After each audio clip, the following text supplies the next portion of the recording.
From the moment I accepted the invitation, I was nervous about returning to Germany. It had been so many years since I'd last been there, after all, that it was difficult to know what memories might be stirred up by my return. It was the spring of 1988, the year the word perestroika entered the language, and I was seated in the bar of the Savoy Hotel on Fahnenstrasse, contemplating my 66th birthday, which was only a few weeks away. On the table before me, a bottle of Riesling had been decanted into a coupe glass that, a note in the menu revealed, had been modelled on the left breast of Marie Antoinette. It was very good, one of the costlier wines on the hotel's expansive list. But I felt no guilt in ordering it, for my publisher had assured me that they were content to cover all my expenses. This level of generosity was something new to me.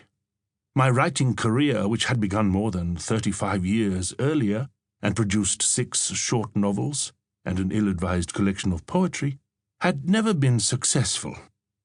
None of my books had attracted many readers, despite generally positive reviews, nor had they garnered much international attention.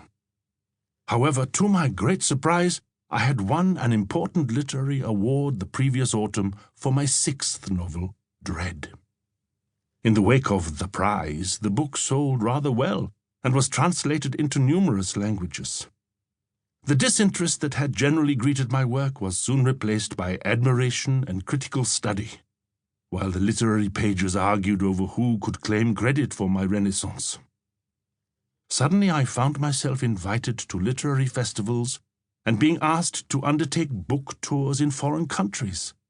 Berlin was the location for one such event, a monthly reading series at the Literaturhaus, and although I had been born there, it did not feel like home. I grew up close to the Tiergarten, where I played in the shadow of statues of Prussian aristocrats. As a small child, I was a regular visitor to the zoo and fantasized about being a keeper there someday. At the age of 16, I stood with some friends from the Hitlerjugend, each of us wearing our swastika armbands, and we cheered as Bega's memorial to Bismarck arrived in the heart of the park from outside the Reichstag, as part of Hitler's plans for a Welthauptstadt Germania.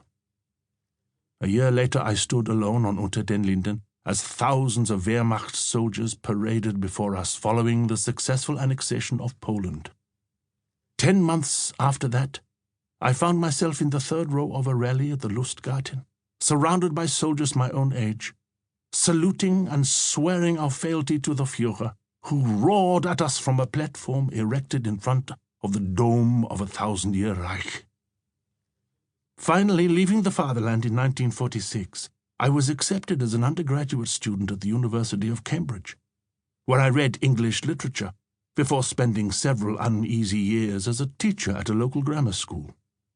My accent the source of much derision by boys whose families had been traumatized and depleted by 4 decades of armed conflicts and unstable reconciliations between our 2 countries.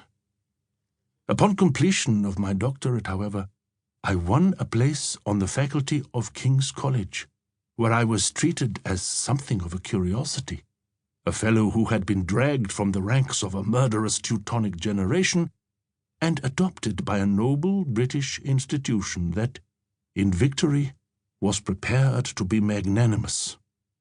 Within a decade I was rewarded with a professorship, and the security and respectability attached to that title made me feel safe for the first time since childhood, assured of a home and position for the remainder of my days.